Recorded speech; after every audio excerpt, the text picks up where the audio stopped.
Matiari report Aziz Gul Khyber news Saeedabad press club जे अॻियां Sindh United party ज़िला मटियारी ऐं जमीयतुल उलमा इस्लाम फ़ेताल के सईदाबाद जे उहदेदारनि कारकुननि सुहेल कुरैशी मौलाना शिराज मेमन मौलाना अबरार राउ शमसुद्दीन लाखो आदिल जमाली मौलाना अब्बास जमाली वसीम पीरजादो मौलाना महताब सोलंगी अबरार राउ जी अगवानी में आम चूंडनि में बदतरीन धांधली कराची में पुलिस तरफां औरतुनि मर्दनि अलामा राशिद मामून सुमरो मथां तशद्दुद करण गोढ़ा गैस जा शील फायर करण ऐं हवाई फायरिंग करण खिलाफ़ सख़्त एहतजाजी मुज़ाहिरो कयो वियो। उन मौक़े ते अॻवाननि ख़िताब कंदे चयो त 8 फरवरी ते थियल इलेक्शन में बदतरीन धांधली के मैंडेट के चोरायो वियो। उन बाद कराची में असेंबलीअ जे घेराव जे मौक़े ते औरतुनि मर्दनि ते बदतरीन तशद्दुद कयो वियो। हू न्याणनि जी तज़लील कई वई जंहिंजी सख़्त लफ़्ज़नि में मज़हमत कयूं था ऐं मुतालबो करियूं था त नए सिर आज़दाना ऐं शिफ़ाफ़ चूंडूं करायूं वञनि।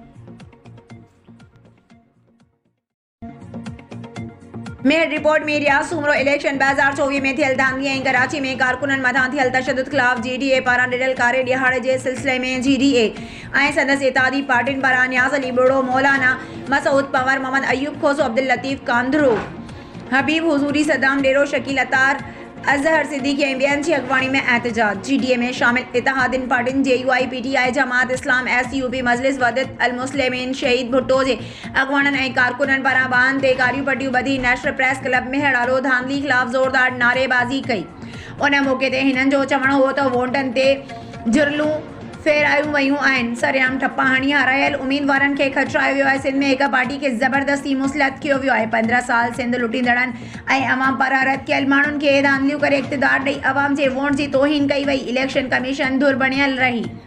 हिननि चयो त कराची में थियल पुरअमन एहतजाज में सिंध जे न्याणनि ऐं कारकुननि ते लाठी चार्ज कंदे तशद्दुद कयो वियो ऐं पुलिस हथां गिरफ़्तार करे सिंध जे न्याणनि जी तज़लील कई वई।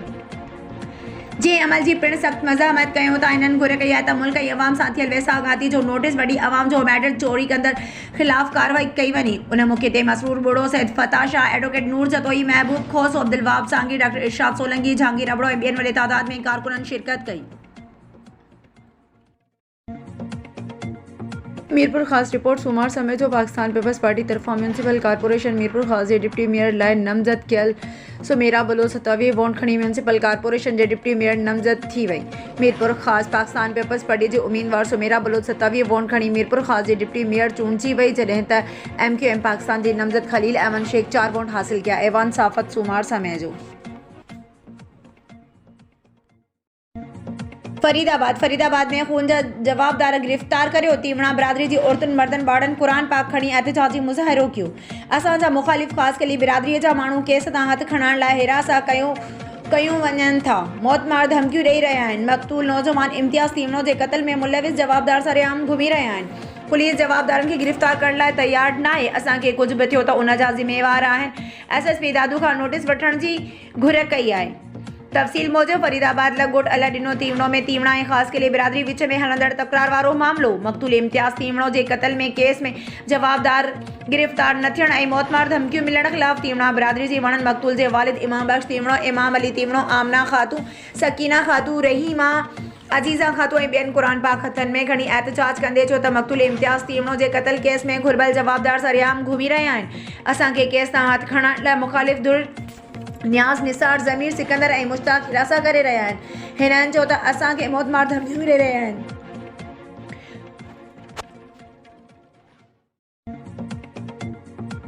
रिपोर्ट रियाज़ अली मीरानी शिकारपुर ज़िले काउंसिल जे चेयरमैन सरदार ज़ुल्फ़िकार अली ख़ान कुमारियो अबड़ो खे अबड़ा कबीले जे चीफ सरदारी जी पग बदिराई वई आहे। अबड़ा कबीले जे चीफ सरदार हिम्मत अली ख़ान कुमारियो अबड़ो जी वफ़ात खां बाद अॼु संदसि 40 ते कुमारिया ख़ानदान जे ख़ानदानी रिवायत मुताबिक़ सरदार ज़ुल्फ़िकार अली ख़ान कुमारियो अबड़ो जी ताजपोशी कई वई ऐं सिंध जी रिवायत मुताबिक़ संदसि वॾे फ़र्ज़ंद नाती अबड़ा कबीले जे चीफ सरदार जी पग बदिराई वई। संदसि पग रस्म में सॼे मुल्क मां अबड़ा बिरादरीअ जा मोज़िज़ चङा मुड़ुस मुख़्तलिफ़ बिरादरियुनि जा सरदार मुक़दम ऐं हज़ारनि जी तादाद में अबड़ा बिरादरीअ जा मोज़िज़ चङा मुड़ुस शरीक थिया, जंहिंमें सिंध बलोचिस्तान ऐं पंजाब सां वास्तो रखंदड़ अबड़ा कबीले जे मोज़िज़नि ऐं मुख़्तलिफ़ क़बीलनि जे सरदारनि चीफ सरदार ज़ुल्फ़िकार अली ख़ान कुमारियो अबड़ो जी पग खे वर ॾिना। सरदार चंगेज़ ख़ान पंवर, सरदार ज़ुल्फ़िकार ख़ान सरकी, सरदार अब्दुल नबी ख़ान थेम, अॻूणो सूबाई वज़ीर मीर माजिद ख़ान अबड़ो, सरदार ताहिर हुसैन घाघरो, सरदार अली नवाज़ जलबाणी, सरदार ज़फ़दर अली मिठाणी, सरदार मुअज़्ज़म अली ख़ान अब्बासी, सरदार तकी खान धारे जो, सरदार हुसैन बख्श खान नारे जो, सरदार जायद खान फलपोटो,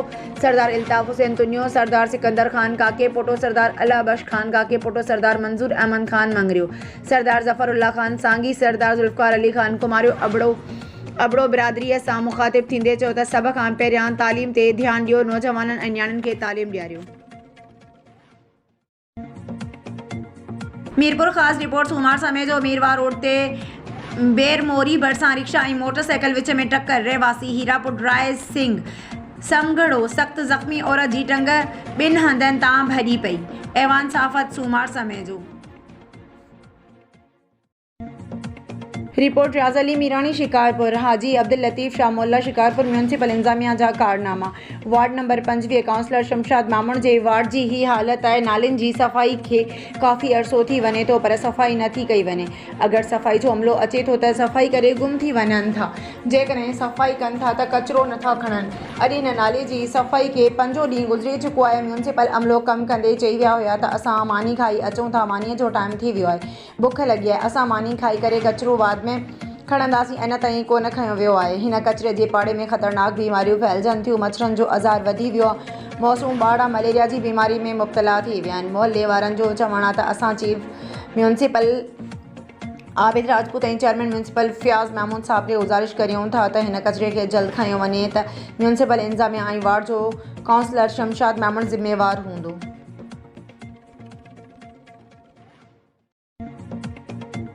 मीरपुर ख़ासि रिपोर्ट सूमार समय जो उमरकोट ट्रैफिक पुलिस उमरकोट जी सार्जेंट नूर मोहम्मद सूमरो जी ज़ियादतनि ख़िलाफ़ ट्रांसपोर्टनि जो अलावाला चौक ते बसूं बीहारे रोड ब्लॉक करे एहतजाज करण खां पोइ ट्रैफिक सार्जेंट नूर मोहम्मद सिविल कपड़नि में अची आपे मां निकिरी वियो। बस ड्राइवरनि खे धमकियूं, तव्हां में झलो टके जो न आहे, हिकु ॾींहं जो कमु न आहे, ऐं रोज़ु तव्हां जूं गाॾियूं चालान कंदुसि, तव्हां बि हिते हूंदा ॾिसी वठंदुसि, न त कलंदर जे मेले ते नफ़री मोकिलण लाइ बसूं ॾेई रोड ख़ाली कयो।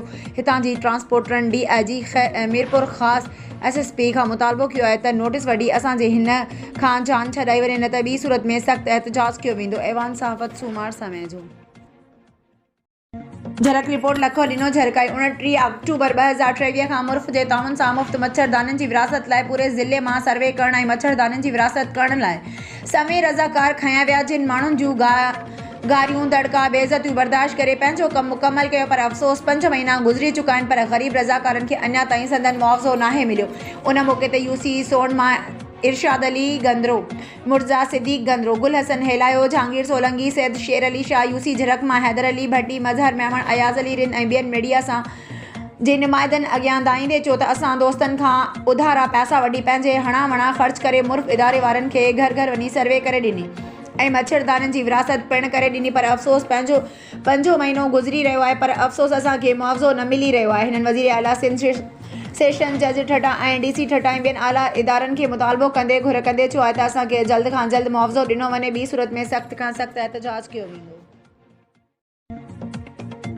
मटियारी रिपोर्ट अज़ीज़ गुल खैबर, मटियारी ज़िले जे मुख़्तलिफ़ ॻोठनि खैबर बाउदेरो, सेखट, अडेरो लाल, शेर मोहम्मद ठोरहा, खंडू, भटशाह, हाला, सईदाबाद, अडेरो लाल स्टेशन, पलीझाणी समेत ॿियनि इलाक़नि में मोबलिंग, यूफोन, ज़ोंग, टेलीनार तमामु मोबाइल नेटवर्क टावर कंपनियुनि तरफ़ां सार्फ़िन खे बहितरीन नेटवर्क वारियूं सहूलियतूं ॾियण बजाए अक्सर वक़्तनि ते टावरनि जी इंटरनेट स्पीड घटाए 2GB करण जो नेटवर्क सिग्नल जी बंदि रखण जो सिलसिलो काफ़ी वक़्त खां हलंदड़ आहे। सार्फ़िन जी शिकायत जो को बि तदारक न थियो। महांगा पैकेज करण खां पोइ बि मोबाइल फ़ोन कॉल करण लाइ बि सिग्नल जो मसइलो आहे त वरी ॿिए तरफ़ इंटरनेट मुकमल तौरु बंदि रखण सां हज़ारे सार्फ़िन, कारोबारी माण्हू PMC ऐप वसीले हाज़िरी लॻाईंदड़ उस्ताद बिरादरी सख़्तु परेशान आहिनि। हर मोबाइल कंपनीअ जे टावर खे सोलर एनर्जी सिस्टम में जनरेटर जी सहूलियत मुयसर हुजण जे करे बावजूद भी शहरवासियों ऐं आसपास जे हज़ारे सार्फ़िन खे परेशान करण जो आख़िर केरु ज़िम्मेवार आहे। मटियारी ज़िले जे सार्फ़िन मोबाइल टावर कंपनियुनि जे मालिकनि खे चयो त सार्फ़िन खे दरपेश मुश्किलातुनि जो सख़्ती सां नोटिस वठी शिकायतुनि जो जल्द खां जल्द अज़ालो कयो वञे ऐं नेटवर्क खे मुकमल तौरु बहाल कयो वञे त जीअं वधीक मुश्किलातुनि खे हर आम माण्हू बची सघे।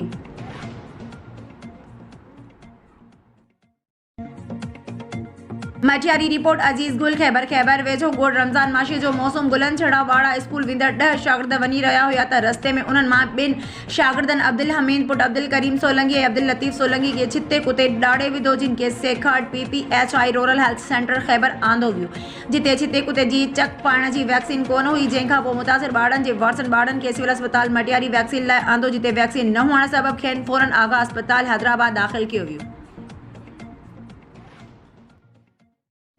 रिपोर्ट रियाज अली मीरानी शिकारपुर प्रेस रिलीज अबड़ा कबीले के चीफ सरदार मरूम सरदार हिम्मत अली खान कमारियो अबड़ो साहब जे फर्जंद अमन जे सफ़ीर सरदार ज़ादा नजफ अली खान कमारियो अबड़ो साहब जे सरपंची में 6 धुरियुनि जा फ़ैसिला थी गुज़रा। हिकु अॼु खखराणी अबड़ा बरादरी जो पाण में थियल चङावती तकरार ॻाल्हियुनि ज़रिए ख़त्म कराए छॾियो। उन सिलसिले में ॿिन्हिनि धुरियुनि जूं ॻाल्हियूं ॿुधी मसइलो हल करे ॿई धुरियूं पाण में खीर खंड थी विया। ॿियो उन खां बाद में घांगरा बरादरीअ जो पाण में थियल ज़ाती मसइलो ॻाल्हियुनि ज़रिए हल कयो वियो। कुझु ज़रूरियात पूरियूं न हुजण करे फ़तवा बाद में ॾिनी वेंदी। 3 उन खां बाद में मदे जी शेर सां वास्तो रखंदड़ मंगी बरादरी जे रिश्तेदारनि ॿिनि भाइरनि जो पाण में थियल ज़ाती मसइले जूं ॻाल्हियूं ॿुधी ठाह करायो वियो। धुरियूं पाण में खीर खंड थी वियूं। 4 उन खां बाद में ॾखण शहर सां वास्तो रखंदड़ बशीर अहमद खेम ऐं सिकंदर लिथीम जिन जो पाण में थियल ज़ाती मसइले जूं ॻाल्हियूं ॿुधियूं वयूं ऐं कुझु ज़रूरियात पूरियूं न हुजण जे करे फ़तवा बाद में ॾिनी वेंदी। 5 गाहि जा अबड़ा बरादरी जो पाण में ज़मीनी मामले तां तकरार ॻाल्हियुनि ज़रिए ख़त्म करायो वियो। धुरियूं पाण में खीर खंड थी विया। 6 मेमण बिरादरी में कहर बिरादरी जे ॾेती लेती जे मामले तां थियल जहिड़े जूं ॻाल्हियूं ॿुधी धुरियुनि में ठाह करायो वियो ऐं धुरियूं पाण में खीर खंड थी विया। मीरपुर खास रिपोर्ट सुमार समय जो जी टाउन सैद खादिम अली शाह जे चेयरमैन सैद शाहजल अली शादी सालगिरह जे पुरवकार तकरीब यूनियन कमेटी जुल्फकाराबाद जे चेयरमैन रेस अल्लाह बचायो उर्फ AB लगारी तरफ़ां मुनक़द कई वई जंहिंमें यूनियन कमेटी जुल्फकाराबाद जे ऑफिस में सैद शाहजल अली शाह जनम ॾींहं जो केक कटियो वियो। सैद शाहजल अली शाह जे लाइ उमिरि दराज़ लाइ दुआऊं घुरियूं वयूं ऐं तकरीब में मीरपुर खास जे म्यूनसिपल कॉर्पोरेशन जे चेयरमैन रेस अल्लाह बचायो उर्फ AB लगारी चेयरमैन इकबाल पंवर ऐं चेयरमैन मीर उबैदुल्ला टालपुर चेयरमैन भगवान दास चेयरमैन कामिल पंवर काउंसलर वडेरो मुमताज़ खास के लिए साईं नजफ शाह काउंसलर आशिक वाला मीरपुर खास जे रेस अली हसन लगारी मोहब नेड़े रेस अयूब मरी वडेरो अवैस खास के लिए रेस लाल मोहम्मद लगारी रेस अयूब लगारी वडेरो सलमान खास के लिए जमील अहमद गदी रेस अकबर लगारी रेस कोड़ो खान लगारी तालिब हुसैन लगारी रेस जाम खान लगारी साफ़ी राजा सिंधी रेस ताज मोहम्मद लगारी इमरान खंबार कामरान लगारी शाहनवाज लगारी रामचंद कुमार जगदीश कुमार राजकुमार जुल्फकार अली लगारी मौजूद शहरीन समेत बड़ी तादाद में शिरकत कई। ऐवान सहाफ़त सुमार समय जो मीरपुर खास रिपोर्ट सुमार समय जो पाकिस्तान तहरीक इंसाफ ज़िला मीरपुर खास पाकिस्तान तहरीक इंसाफ मीरपुर खास जी क़यादत पारां इंसाफ हाउस खां प्रेस क्लब ताईं रैलीअ जी सूरत में पुरअमन एहतजाज में शिरकत। पाकिस्तान तहरीक इंसाफ पारां इलेक्शन में थियल बदतरीन धांधली ख़िलाफ़ अपोजिशन पार्टियुनि पाकिस्तान तहरीक इंसाफ जमात इस्लामी जे DAGDAJUI समेत मुख़्तलिफ़ पार्टियुनि पारां मीरपुर खास प्रेस क्लब में कारो ॾींहं जे मौक़े ते एहतजाजी मुज़ाहिरो कयो वियो। मुज़ाहिरे में PTI कारकुननि शिरकत कई जंहिंमें समेत शहरनि मुख़्तलिफ़ सियासी पार्टियुनि जे कारकुननि वॾे अंग में शिरकत कई जंहिंमें मौलाना हफ़ीज़ रहमान फैज़ मुस्लिम फंक्शनल जे major retired Mirza Masroor SUP जे मोहम्मद खान मरी अवामी तहरीक जे कादिर लगारी ॿियनि ख़िताब कंदे चयो त सिंध दुश्मन जेकी चोरियूं कयूं आहिनि 8 फरवरी ते अवाम जो मैंडेट पाकिस्तान अवाम जे दुश्मन आहे रद्द कयल करप्ट क़यादत खे अवाम ते मुसलत करे अवाम खे नफ़रत जी अंधेरी में दॿाए छॾींदो। अवाम जे मैंडेट खे रद्द करण वारी पॉलिसी साने खे जनम ॾिनो। मशरक़ी पाकिस्तान इक़्तिदार हद कयो 8 फरवरी ते मुल्क खे माशी बहरान ऐं आलमी ग़ुलामीअ जी दलदल में दॿाईंदड़नि खे अवाम मुकमल तौर रद्द करे छॾियो। सिंध जे मुसलियात हुक्मराननि अवाम खे रोटी कपिड़ा घर ऐं ज़िंदगी खां बि महरूम करे छॾियो आहे।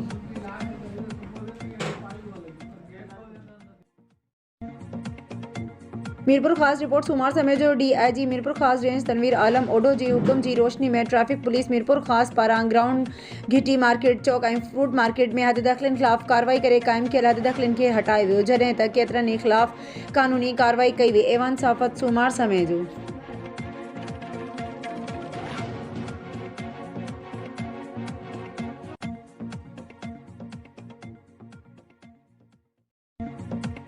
सानगढ़ report Ghulam Qadir Kairi district reporter breaking news alert Sanjhoro में मुस्तफ़ा शेख फायरिंग करे एजाज शेख खे ज़ख़्मी करे छॾियो जंहिंखे तालका हेडक्वार्टर अस्पताल संजोरो मुंतक़िल कियो वियो। इब्तिदाई तिबी इमदाद ॾेई ॻणती जोगी हालत हुअण करे नवाब शाह मुंतक़िल कियो वियो। उहो बि मालूम थियो आहे त जवाबदार मुस्तफ़ा शेख बुरको पाए फ़रार थियण जी कोशिश कई पर पुलिस बर वक्त पीछो करे सोघो करे वरतो। Matiari report Aziz Gul Khyber papers secret PS 57 office Matiari Tharu Shah road ते नामालूम माण्हुनि तालनि जा कुंडा भनी सिर्फ़ 100 वारी बैटरी चोरी करे विया। वारदात वारी जगह ते DSP मटियारी अयूब पाटोली समेत मटियारी थाणे जी पुलिस पहुंची वई। पेपर्स सेक्रेटरेट PS 57 ऑफिस जे तर्जमान मुनव्वर दायो मटियारी थाणे ते पहुंची NC दाख़िल कराए छॾी। मटियारी पुलिस वधीक जांच करे रही आहे।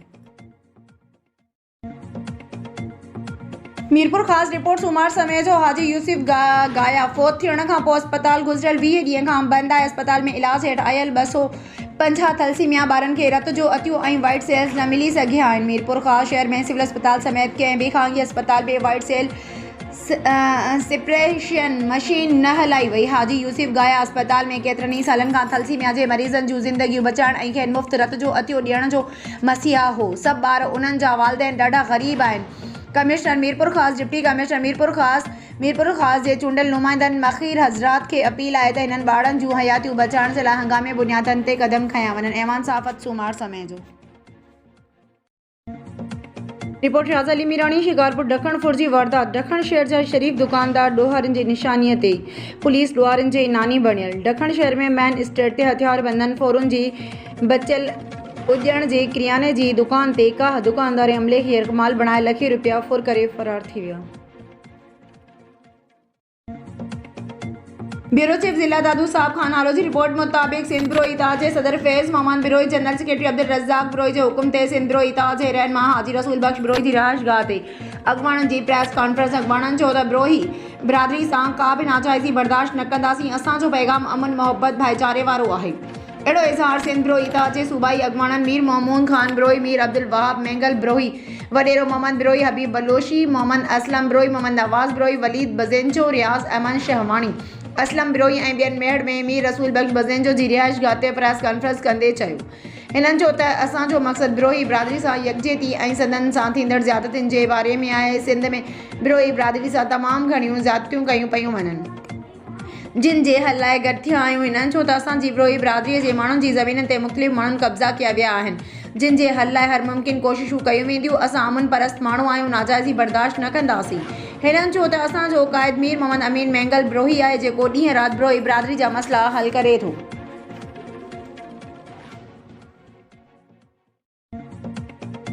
मटियारी रिपोर्ट अजीज गुल खैबर गुज़िरियल राति फजर टाइम ते कराची खां ईंदड़ मुसाफ़िर कोच ड्राइवर जी गिफ़लत सबबि रोड जी दीवार सां टकराइजी वई। जानी नुक़सान खां बची वई जॾहिं त कोच दीवार सां टकराइजण सबबि कोच खे तमामु घणो नुक़सान थियो पर मुसाफ़िर मौज़ाने तौरु महफ़ूज़ रहिया ऐं कुझु मुसाफ़िर मामूली ज़ख़्मी थिया जिन खे मटियारी जी सिविल अस्पताल में पहुचायो वियो जिन खे मलम पट्टी खां पोइ फ़ारिग़ कयो वियो जेके पंहिंजनि मागनि तरफ़ रवाना थी विया।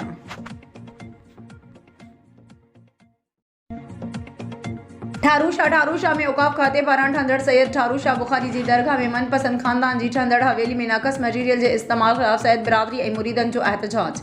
ठेकेदार ऐं औक़ाफ़ खाते जे अमलदारनि ख़िलाफ़ नारेबाज़ी। ठारूशाह में औक़ाफ़ खाते पारां मंज़ूर कियल सैयद ठारूशाह बुखारी जो तामीर थींदड़ रोज़ो ऐं सैयदनि जी ठंदड़ हवेली में नाक़स मटीरियल ऐं मनपसंद मतोली जे नाले ते ठंदड़ हवेली ख़िलाफ़ सैयद इक़बाल शाह, सैयद असदुल्ला शाह, वरियल मंगी अलियार जावरी जी अॻवाणी में प्रेस क्लब वारो एहतजाजी मुज़ाहिरो कयो वियो जिते अॻवाणनि चयो त औक़ाफ़ खाते पारां 8 करोड़ रुपयनि जी लागत सां ठहंदड़ दरगाह ऐं हवेली में ठेकेदार ज़ाहिद शेख, दरगाह जे मतोली इम्तियाज़ शाह ऐं औक़ाफ़ खाते जे अमलदारनि सां भाॻी भाईवार थी नाक़स मटीरियल इस्तेमालु करे रहिया आहिनि।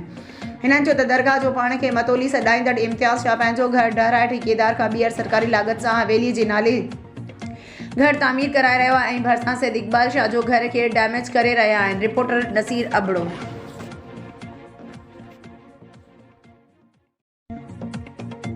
ठुल report Faiz Soomro J A section थाणे जे हद में ठुल बाईपास वटि वापारी मोहम्मद रमज़ान सरकी खां हथियार बंदन फुर करे फरार थी रहिया हुया त वापारी रमज़ान ॻोठाणनि खे फ़ोन करे इतला कयो। ॻोठाणनि फ़ौरन हथियार साण करे निकिरी आया त चन्ना फाटक वटि सरकी बिरादरी जे माण्हुनि हिमत करे 3 ॾोहारनि खे हथियारनि समेत सोघो करे वरितो। ॻोठाणनि 3 ॾोहारनि खे मारकुट करण बाद पुलिस हवाले करे छॾियो। पुलिस ॾोहारनि खे लॉकअप करे छॾियो आहे जॾहिं त पकड़ियल 3 ॾोहारनि जी सुञाणप सिराज बंगलानी, नज़ीर जतोई ऐं सईद जतोई तौरु थी आहे। राब्ते करण ते SHO A section Abdul Hafeez Chachar ॿुधायो त ॾोहारनि जो तालुक़ु शिकारपुर सां आहे। मुख़्तलिफ़ ॾोहनि में घुरबल आहिनि जॾहिं त वधीक जांच जारी कयूं पिया। ॾोहारनि खे कानून जे कटोरे में बीहारियो वेंदो। हिन चयो त पंहिंजे हद में ॾोह बर्दाश्त न कंदुसि। ठुल में अमन अमान बहाल करण लाइ पुलिस जो गश्त वधायो आहे।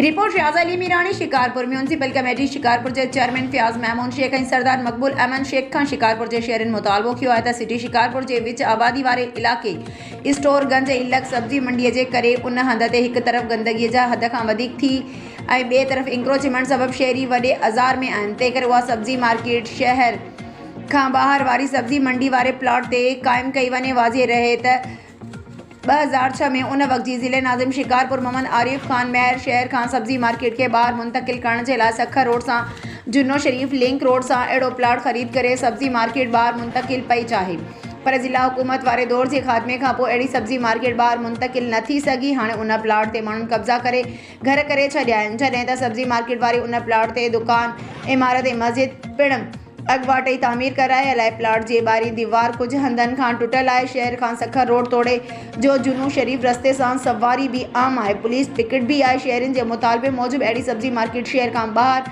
हिन प्लॉट ते शिफ्ट करे शहर मां गंदगी ऐं वधंदड़ इंक्रोचमेंट खे घटायो वञे। नौशर ऑफ रोज़ रिपोर्ट जुल्फकार अली तगर। मिसमात अला बचाई पंहिंजे धीउ मिसमात हकीमा पुट अज़म सां गॾिजी नेशनल प्रेस क्लब पहुची दाईंदे चयो सोरो गुलाम अली ऐं मुड़ुस कैलाश लाशारी हकीम लाशारी हैदर अली ऐं भाई खान गॾिजी मुंहिंजी धीउ मिसमात हकीमा खे रात जो ज़हर ॾिनो ऐं चयो त कंहिंखे बि न ॿुधाए न त तव्हांखे तव्हांजे पुट खे मारींदासीं। असां सरकारी अस्पताल में इलाज करायो ऐं सुभाणे सर्टिफिकेट वठी ईंदासीं। असां पुलिस वटि केस दाख़िल कियो आहे पर हिननि खे गिरफ़्तार नथा कनि, चवनि था हिननि जो भी केस दाख़िल आहे। जेकॾहिं पुलिस जवाबदार गिरफ़्तार न कया ऐं असांखे इंसाफ़ न मिलियो त असीं सुभाणे सख़्त एहतजाज कंदासीं। पुलिस हिननि जी धुर बणियल आहे, असां ग़रीब आहियूं, हू पैसे वारा आहिनि।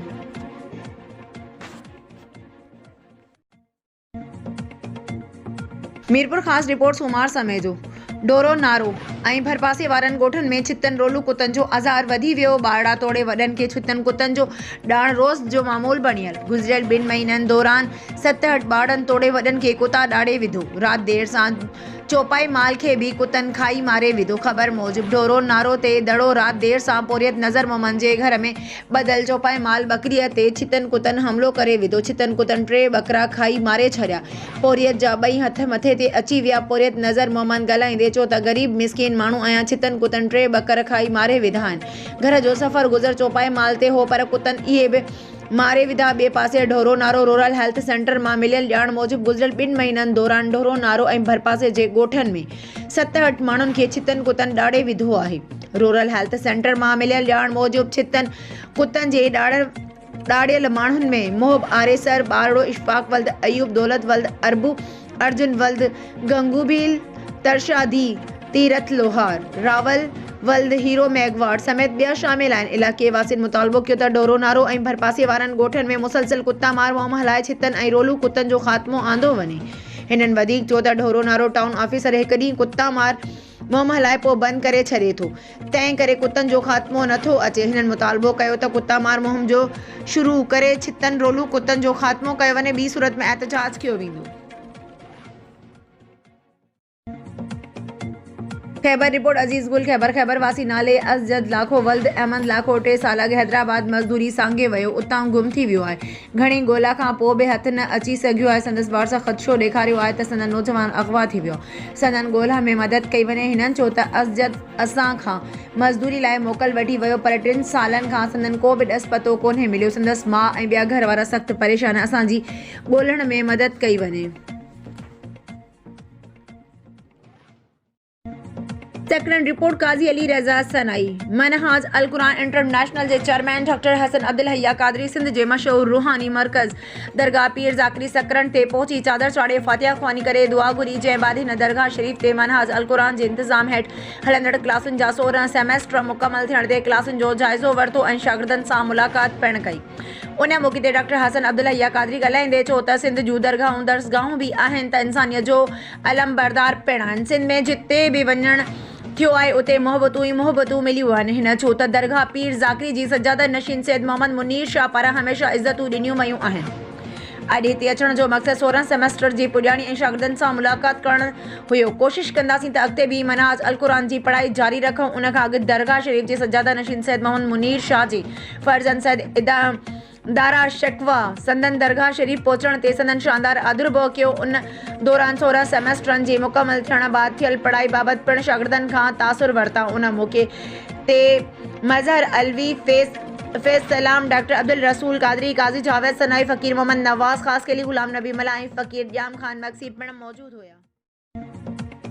सकरन रिपोर्ट रज़ा मोहम्मद सियाल तालीम खते जे असिस्टेंट डायरेक्टर कॉलेजेस रीजन शहीद बनज़राबाद अता मोहम्मद सियाल सकरन ॼाई सऊदी वासी हाजी अब्दुल अज़ीज़ गद्दारो जे मान में सियाल हाउस सकरन ते मांझांदे जो एहतमाम कयो, जंहिंमें तालके सकरन जे मौज़ूद शख़्सियतनि शिरकत कई, जिनमें पीपी सिंध काउंसिल जे मेंबर हाजी अल्लाह बख्श लाखो, गुलाम अली चांडियो, मुजीब खान चांडियो, मोहसिन लाखो, नईम अंसारी नानो, मोहम्मद रमज़ान लाखो, सरदार शहजाद लाखो, वहाज खानज़ादा, गुलाम हैदर सोलंगी, फारूक अहमद लाखो, मुश्ताक मुगल, रज़ा मोहम्मद सियाल, मोहम्मद सालिह उनड़, अल्लाह बचायो भट्टी, काजी जावेद सनाई, पहलवान खान गद्दारो, अली हसन गद्दारो, हाजी यूनिस लगारी ऐं ॿिया शामिल हुआ। मांझांदे जी मेज़बान अता मोहम्मद सियाल आयल महिमाननि खे अजरकनि लुंगियुनि जा तोहफ़ा पेश कंदे आजियाणो ॾींदे चयो त अॼोको प्रोग्राम परॾेही महिमाननि हाजी अब्दुल अज़ीज़ गद्दारो खे मान ॾियण लाइ कयो वियो आहे, जंहिंमें खेसि ममता ॾेई रहिया आहियूं। उन मौक़े ते हाजी अब्दुल अज़ीज़ गद्दारो ॻाल्हाईंदे चयो त मां थोराइतो आहियां भाउ अता मोहम्मद सियाल ऐं संदसि भाइरनि जिन मान ॾेई मोहबती माण्हुनि सां मुलाक़ात जो मौक़ो फ़राहम कयो आहे।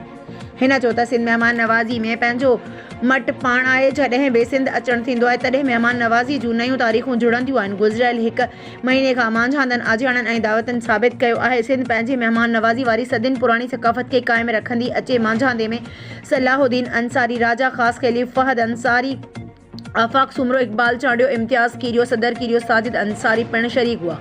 उन खां अॻु नियाज़ हुसैन सियाल, इमाम बख्श सियाल, फ़तह मोहम्मद सियाल, काशिफ़ रज़ा सियाल ऐं आकिब रज़ा सियाल, अवैस अता सियाल, अली सियाल आयल महिमाननि जो आदुर्भाव कयो।